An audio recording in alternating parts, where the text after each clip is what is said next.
Welcome back, friends. I am so happy to have you on my YouTube channel today. If you are new here, do me a favor and hit that subscribe button and that bell to get the notifications of new content that we are creating weekly. We so appreciate you being here, and it helps us, and we have the hope and the desire to be able to help you. So we're going to dive right into our content today, which is how to take back control of your life, doing what you love so that you can live a life that you love. I had a very eye-opening conversation with a coaching client today, and I wanted to reiterate some of the things that we talked about in our coaching call today, in hopes that it will be able to serve you also. The biggest takeaway today is stop living a life that doesn't bring you joy. I know it sounds so simple, but it is so incredibly difficult to master and to execute. So we're going to dive in today about how to execute bulldozing your fears and making way for a life that you actually love to live, a life that you wake up looking forward to, a life that you don't dread, that brings a smile to your face just by thinking about the path that you get to walk. So today I was talking to one of my coaching clients, and she's gone through a pretty nasty divorce, took a pretty big hit to her self-esteem. She's been a stay-at-home mom. She doesn't have a degree. She has the typical syndrome of, I don't have anything to offer. I don't have anything that's of value. I've just been a stay-at-home mom, and here I am expected to go out and provide for myself, and I have no college degree. I have nothing to give to the world. And it's just paralyzed her, and she has been stuck with not knowing where to go from here. And so I talked to her today and I said, well, what are you thinking? Where are you at? Where are you going? And she mentioned that she was looking at being a court reporter. And I said, does that bring you joy? Does that bring you passion? And she said, no. And I said, why would you do that? And she said, well, because I guess I think that it will be able to pay the bills. And I said to her, will being able to pay the bills bring you joy? And she was like, well, yeah. And I said, what if you could do something that you loved and also pay the bills? And she's like, well, yeah, that would be better. And I said, because paying the bills absolutely brings joy. Let me be clear that not paying the bills doesn't bring joy. Ask me, I should know. We went bankrupt a few years ago, and there was a period of time where we couldn't pay the bills. And that was not a fun way of life, and that was not joy and happiness. That's not the situation she's in right now. She is able to pay the bills, but she is trying to figure out what her purpose is and what her mission is and where she wants to go from here. So as she's been exploring these things, she's chosen being a court reporter simply for the logical reason that it will pay the bills, that it will make her a good amount of money, and that it's a logical thing to do. And when I asked her, will this bring you joy? And her answer was, well, no, it won't bring me joy. And then I said, don't do it.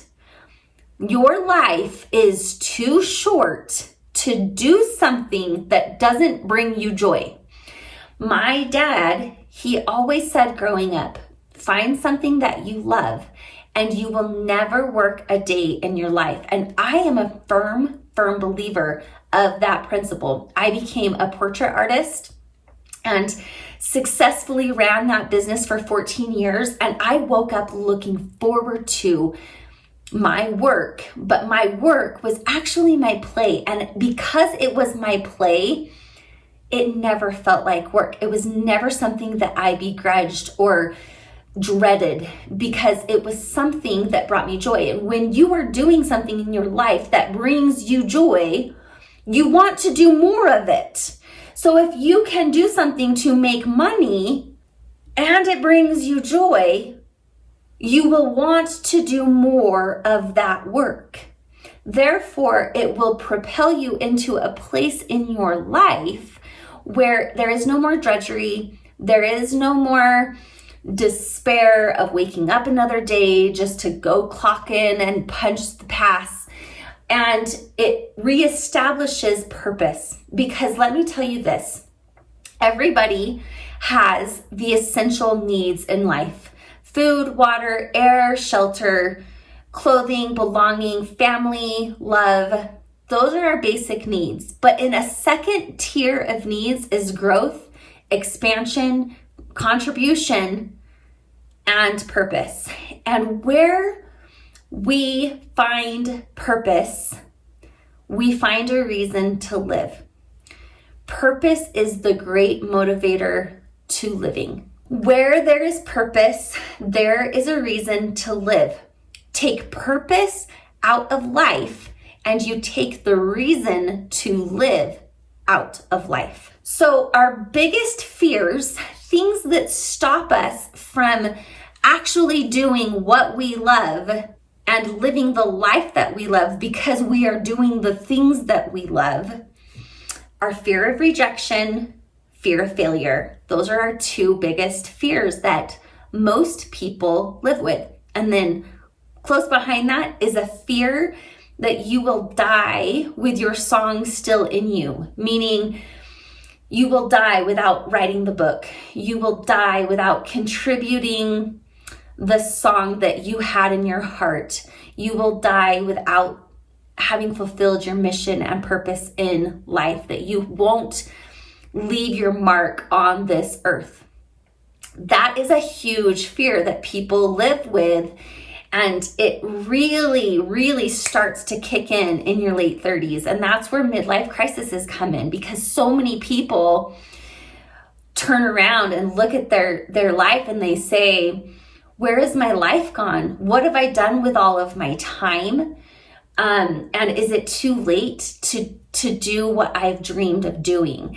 And the thing is, you guys, is that it's the plague of age that all 35-year-olds look back and say, I should have started in my 20s. If I had started in my 20s, I'd be so much further along now in my 30s. All the 45-year-olds are looking at the 35-year-olds and they're saying, man, I wish I would have started in my 30s. They have a head start, all of those people in their 30s. The 55-year-olds are looking at the 45-year-olds and they're saying, those 45-year-olds, they're only halfway into their life. They have half their life left. The 65-year-olds, they're looking at the 55-year-olds and they're saying, man, they're not even at retirement age. And here I am at retirement age. The 75-year-olds are looking at the 65-year-olds and they're saying, man, they just retired and they have all of this extra time and now I'm at the end of my time. You see how it's so easy to get in our fears of age and not realize that as long as we have another tomorrow, we have another tomorrow. There is no time to waste. There is no time to excuse yourself because it's too late. Because the truth is, there's a high likelihood that you're going to wake up tomorrow. And there's a high likelihood that you're going to wake up the day after that, and the day after that, and the day after that. And the last thing you want to do is see another 1, 5, or 10 years staring at you, with you staring back at it and asking yourself, where did the time go? What have I done?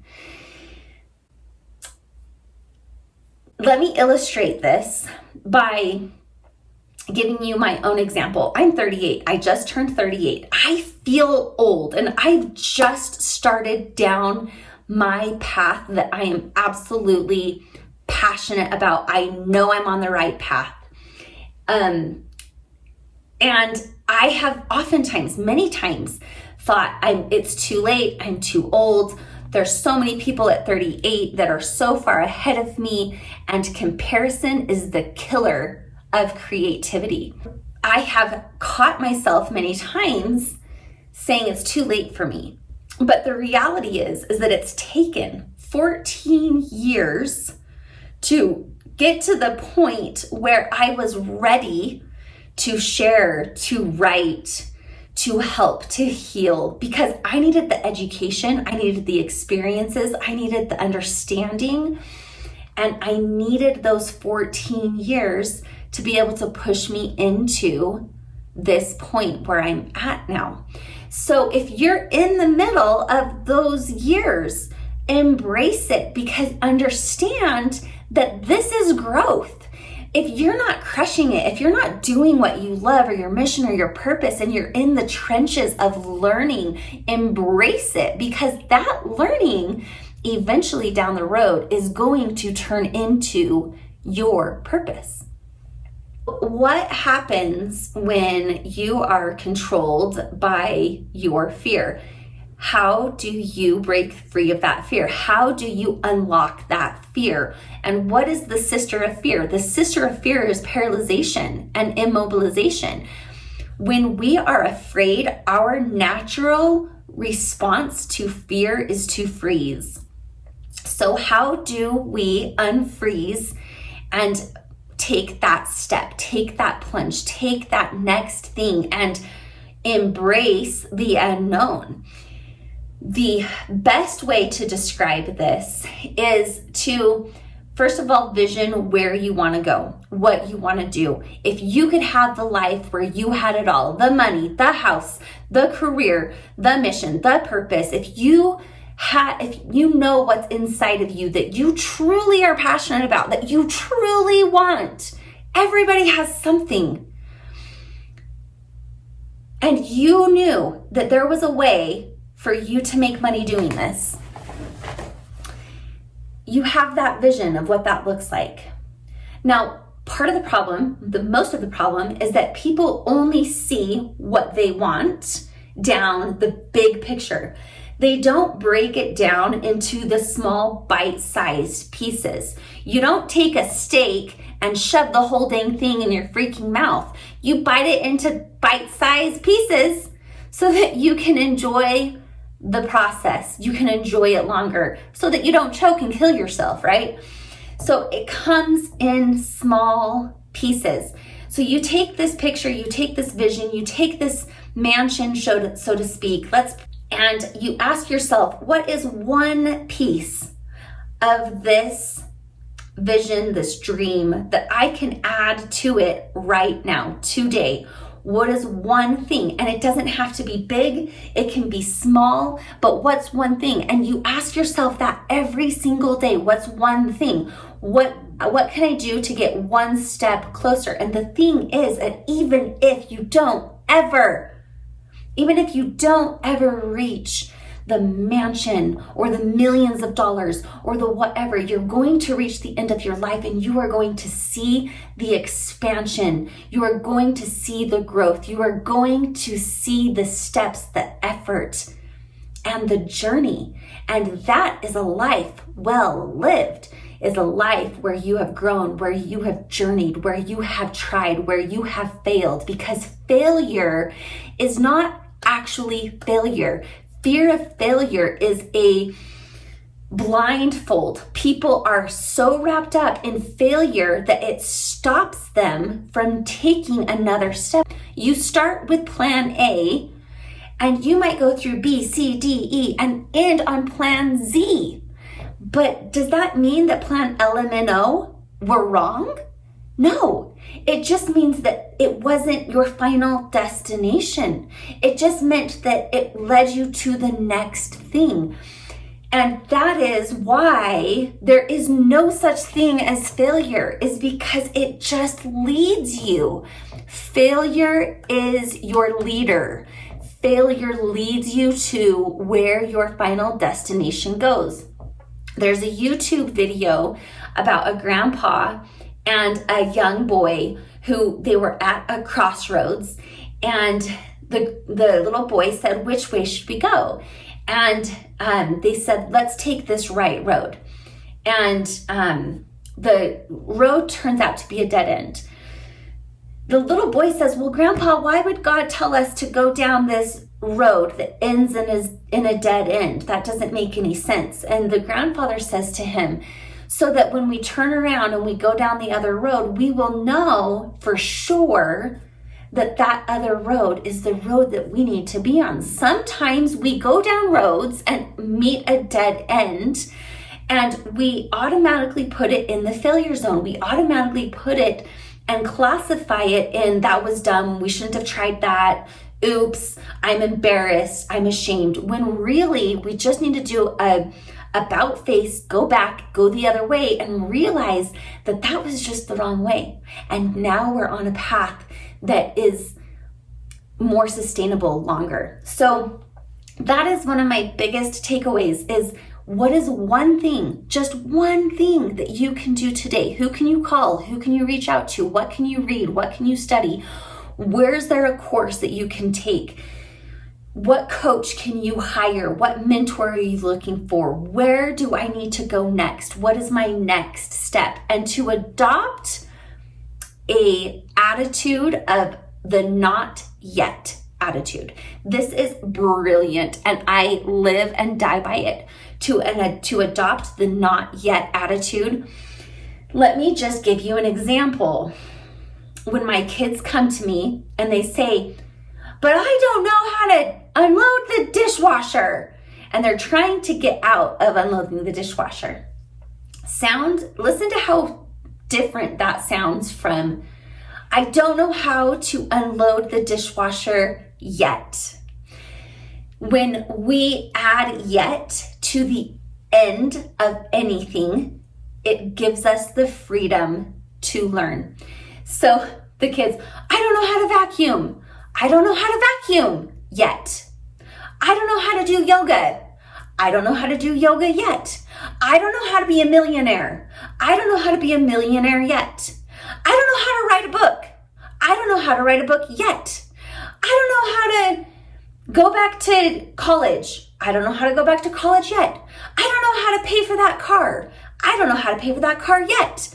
I don't know how to own my dream house. I don't know how to own my dream house yet. I don't know how to be skinny. I don't know how to be skinny yet. I don't know how to stop smoking. I don't know how to stop smoking yet.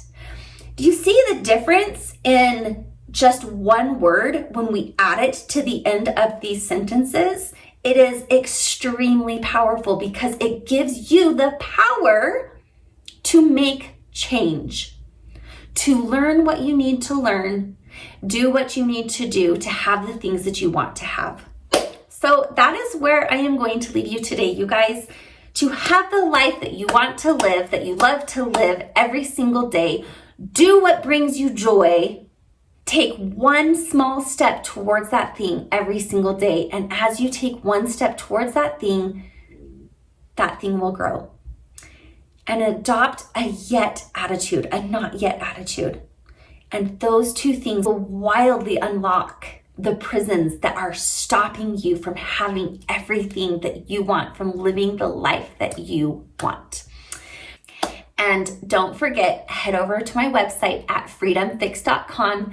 Drop your name and your best email address. No spam, cross my heart, hope to die. And we will shoot you a free audio training on the 7 keys to unlock your personal prisons. Go ahead and subscribe to my channel. Hit that notification bell. Leave me a comment. I love your comments. I love a community. Please join us. I am so excited. And until next time, whatever you are going through, remember that you can do this.